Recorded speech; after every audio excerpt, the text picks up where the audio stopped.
It's not a stretch to say that Alfred Hitchcock is one of the best filmmakers ever. There are many reasons why the film community believes that to be the case. In a career where he's made over 50 feature films, including Psycho, Rear Window, North by Northwest, and The Birds, there's one film that many consider to be his best, and that film is Vertigo. In this video, we're going to take a look at 5 things that I think sets Vertigo apart from many other movies. These elements make it a special film that I believe is worth revisiting.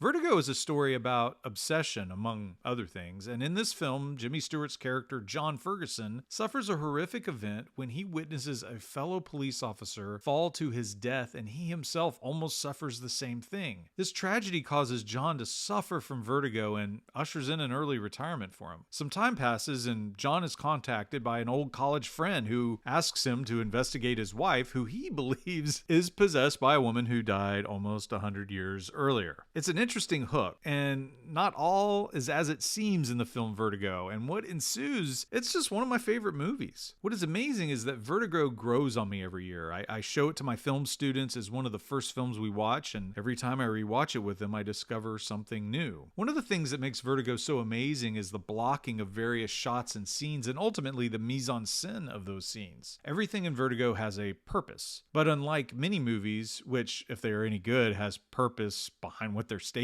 Vertigo does it to perfection, in my opinion. Everything in the movie is important. Everything matters. And what is amazing is when you go back and you see Vertigo a second or third time or fourth time, you unlock a deeper understanding of the film. One of the most popular scenes that people analyze is Jimmy Stewart's character, John, when he goes to a restaurant called Ernie's and he sees Madeline, this woman he's supposed to investigate, for the first time. It's one of a million of examples, but that's the one a lot of people go to. But my personal favorite happens earlier in the film when John is hired by his friend Gavin. There's so much going on in the scene, but if you watch the movie, pay attention to where the two actors sit and stand and then stand and sit. There's a power play going on. Not everything is the truth, and the way the actors are positioned, it says a lot about what's going on. And the picture frames in the background, they also play a role in what is being communicated. It's brilliant stuff, and only one of many examples of the blocking and mise-en-scene in Vertigo. Second, the use of color in Vertigo is obvious when you look for it, but when you do, it is so much fun. Hitchcock uses both red and green to communicate the emotions and feelings of John, and the colors are representative of specific characters too. One of the most enjoyable things about Vertigo is watching where the colors show up and in what context that they show up in, and then what happens to the colors during the course of a scene or sequence. It's so enjoyable when you watch the film that is this rich, and if you go back and rewatch it, let me know what you think the colors represent, and if you are stuck, there's a lot written about Vertigo out there that can be a help. The third thing that really sets this film apart is the acting. The acting in Vertigo, it's unique to me because I think the performances are odd at times, almost removed from reality, but then other times it feels very authentic and similar to what I see around me in my own life. But there's this something deeply engaging about the acting. And to be honest, it's hard to put my finger on it.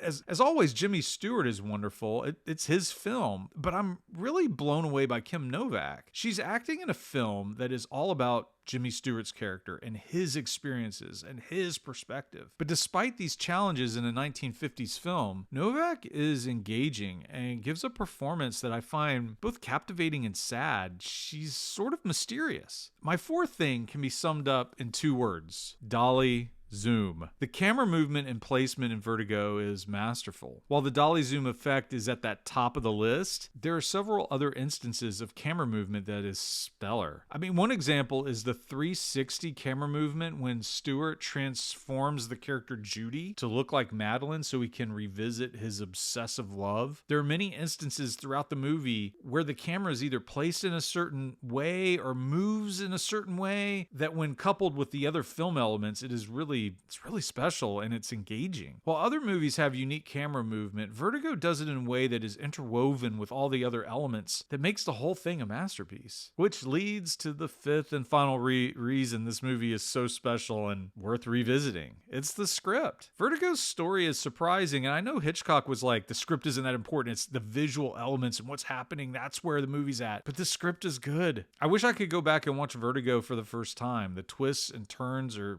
captivating. They're not gimmicks. They really fuel the story in an interesting way. When I saw the movie the first time, I had no idea how it was going to end. I was shocked where the film went and was left with more questions, but at the same time, I was so satisfied with the journey I'd gone on. Vertigo is totally outside of the norm of what I cover on this channel. Living in the Past is about the late 70s and 80s and early 90s, but I saw Vertigo on TV at some point in the 1980s and it blew my mind. And oddly, I positioned the film in the 80s even though it's a 1950s film. If this film interests you and you've never seen it and what I've said is somewhat engaging, please go check it out. And as always, thanks for living in the past with me.